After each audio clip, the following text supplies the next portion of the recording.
सुबह 8 बजे के बाद नहाने वाली महिलाओं के साथ देखिए क्या होता है। अगर घर की महिलाएं घर परिवार में सुख समृद्धि चाहती हैं और माता लक्ष्मी को अपने घर में स्थिर रूप से विराजमान करना चाहती है, तो इन घर की महिलाओं को 8 बजे से पहले स्नान कर लेना चाहिए। अगर आप भी जानना चाहते हैं इन नियमों को, तो हमारे वीडियो को अंत तक जरूर देखिएगा। उससे पहले हमारे चैनल को जरूर सब्सक्राइब कर लीजिएगा। स्नान करने को सामुद्रिक शास्त्र में दैनंदिन सदाचार कहा गया है और स्नान को लेकर एक नियम और समय निर्धारित किया गया है। जिस घर की महिलाएं सुबह जल्दी उठकर स्नान नहीं करती है, भगवान की पूजा पाठ नहीं करती है और बिना नहाए ही घर के सारे काम करने लगती है, ऐसे घर में गरीबी अपना पैर पसारे बैठ जाती है। ऐसे घर में देवी देवताओं की जगह राक्षसों का वास होता है और घर के लोग तन मन और धन से हमेशा दुखी रहते हैं। जो औरतें सुबह 8 बजे के बाद नहाती है, उनके घर में हमेशा गरीबी बने रहती है और ऐसी स्त्रियों के अंदर काम, क्रोध, मंद लोग जैसे लक्षण प्रवेश कर जाते हैं। क्योंकि 8 बजे के बाद का समय जो होता है वो राक्षसी स्नान में आता है। तो जो औरतें 8 बजे के बाद स्नान करती है, तो उनकी बुद्धि भी राक्षसों जैसी हो जाती है। इसलिए स्नान करना न केवल हमारे तन मन के लिए, बल्कि मन और आत्मा की शुद्धि के लिए भी उत्साह जरूरी होता है। हमारे शास्त्रों में कुल मिलाकर 4 तरह के स्नान के लिए समय बताया गया है। पहला है आपका मुनि स्नान, दूसरा है आपका देव स्नान, तीसरा है आपका मानव स्नान और चौथा आपका राक्षसी स्नान। इनमें से सबसे उत्तम मुनि स्नान को माना गया है और सबसे नीच स्नान राक्षसी स्नान को माना गया है। मुनि स्नान जो होता है वो आपका ब्रह्म मुहूर्त में किया जाने वाले स्नान को मुनि स्नान कहा जाता है। अगर आप भी अपने घर में सुख, शांति और समृद्धि चाहते हैं, बुद्धि बल और विद्या का संगम चाहते हैं, जीवन में सफल होना चाहते हैं, तन मन धन को स्वस्थ रखना चाहते हैं, तो ऐसे लोगों को ब्रह्म मुहूर्त में स्नान कर लेना चाहिए, यानी कि उन्हें मुनि स्नान करना चाहिए। वहीं जो लोग सुबह जल्दी नहीं उठ पाते हैं, देर रात तक काम करते हैं, जिसकी वजह से वो सुबह जल्दी नहीं उठ पाते हैं, ऐसे लोगों को मानव स्नान करना चाहिए। ये स्नान सुबह 6 बजे से लेकर 8 बजे के बीच किया जाता है। तो अगर आप अपने सुबह भाग्य को जगाना चाहते हैं, तो इस समय के बीच स्नान जरूर कर लेना चाहिए। वहीं 5 से 6 बजे के बीच किया जाने वाले स्नान को देव स्नान कहा जाता है। और अगर आप देव स्नान करते हैं, तो आपके जीवन में मान सम्मान, यश और सुख समृद्धि बनी रहती है। साथ ही आपके ऊपर कोई भी बाहरी परेशानियों का प्रभाव नहीं होता। साथ ही जो लोग 8 बजे के बाद स्नान करते हैं, वो राक्षसी स्नान में शामिल होते हैं। ऐसे लोगों के घर में हमेशा परेशानियां और लड़ाई झगड़े होते रहते हैं। तरह उनके घर में पैर पसार कर बैठ जाती है, उनके घर में धन की हानि होती है, बढ़ते हुए काम बिगड़ जाते हैं, घर में सुख समृद्धि कभी नहीं आती, वाद विवाद और दुर्घटना हमेशा बनी रहती है। सभी धर्मों में पूजा पाठ, यज्ञ, सारी चीजें जो होती है वो स्नान के बाद की जाती है। और जो लोग रोजाना समय पर स्नान करते हैं, उनके रूप में तेज, बल, पवित्रता, आयु, आरोग्य में बढ़ोतरी होती रहती है और साथ ही उन्हें लक्ष्मी और अच्छे स्वास्थ्य का फल मिलता रहता है। तो उम्मीद करते हैं दोस्तों कि इस वीडियो को देखने के बाद आपके घर की महिलाएं सुबह जल्दी उठकर स्नान करने की कोशिश करेंगे। यदि वो अपने घर में सुख शांति देखना चाहती है, घर में बरकत होते देखना चाहती है, अपने पति को खुश देखना चाहती है, घर के लोगों को खुश देखना चाहती है, तो उन्हें सुबह 8 बजे से पहले उठकर स्नान करना जरूरी है।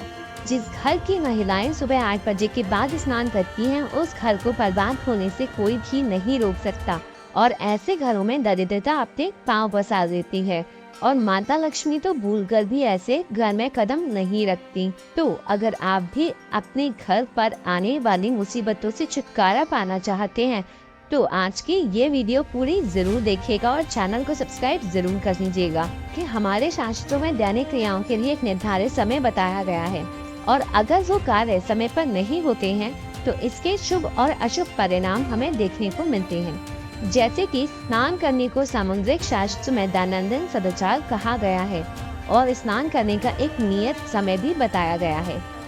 तो अगर आप अपने घर में सुख शांति चाहते हैं, समृद्धि चाहते हैं, बुद्धि बल और विद्या का संगम अपने जीवन में पाना चाहते हैं और अपने तन मन को स्वस्थ रखना चाहते हैं, तो ऐसे लोगों को ब्रह्म मुहूर्त में उठकर जल्दी स्नान करना चाहिए। वहीं 5 से 6 बजे के बीच में किया जाने वाला स्नान देव स्नान माना जाता है। अगर आप देव स्नान करते हैं, तो आपके जीवन में मान सम्मान, यश, ऐश्वर्य, सुख, शांति और वैभव बना रहता है। साथ ही आपके ऊपर कोई भी बाहरी मुसीबत प्रहार नहीं कर सकती। जो लोग सुबह 8 बजे के बाद स्नान करते हैं, तो वो राक्षसी स्नान माना जाता है और जो लोग राक्षसी स्नान करते हैं, उनके घर में दरिद्रता बनी रहती है, लड़ाई झगड़े होते रहते हैं, उन्हें धन की हानि होती रहती है और साथ साथ ऐसे घरों में वाद विवाद और दुर्घटनाएं भी बनी रहती हैं। वहीं जो लोग सुबह जल्दी नहीं नहा सकते, ऐसे लोगों को कम से कम मानव स्नान तो कर ही लेना चाहिए। ये स्नान सुबह 6 बजे से 8 बजे के बीच में किया जाता है। तो अगर आप भी अपने सोए हुए भाग्य को जगाना चाहते हैं और अपनी किस्मत को चमकाना चाहते हैं, तो इस समय के बीच में स्नान जरूर कर लीजिए। तो धर्म कहता है कि सभी धार्मिक पूजा पाठ, यज्ञ और पूजा नहाने के बाद ही की जाती है और जो लोग रोजाना समय पर स्नान करते हैं, उनके रूप, तेज, बल, पवित्रता, आयु, आरोग्य में बढ़ोतरी होती है। साथ ही उन्हें लक्ष्मी और अच्छे स्वास्थ्य का पुण्य फल भी मिलता है। जो औरतें सुबह 8 बजे के बाद स्नान करती हैं, उनके घर में हमेशा दरिद्रता बनी रहती है और स्त्रियों के अंदर काम, क्रोध, मद और लोभ जैसे लक्षण प्रवेश कर जाती हैं और फिर उनकी बुद्धि भी राक्षसों जैसी ही हो जाती है। इसीलिए स्नान करना न केवल हमारे तन के लिए बल्कि मन और आत्मा की शुद्धि के लिए भी उतना ही जरूरी होता है। तो उम्मीद करते हैं कि वीडियो देखने के बाद घर की स्त्रियां सुबह उठकर कोशिश करेंगी कि वो या तो ब्रह्म मुहूर्त में स्नान करें या फिर सूर्योदय से पहले तो स्नान जरूर कर ही लें, क्योंकि अगर वो स्वास्थ्य और मानसिक तौर पर खुश रहेंगी तो अपने परिवार को भी खुश रख पाएंगी। तो अगर आपको आज की वीडियो पसंद आई तो चैनल को सब्सक्राइब करके नोटिफिकेशन बेल जरूर प्रेस कर दें, ताकि आने वाले लेटेस्ट वीडियोस की नोटिफिकेशन आपको सबसे पहले मिले। साथ ही कमेंट सेक्शन में अपनी प्रतिक्रिया जरूर साझा करें। धन्यवाद।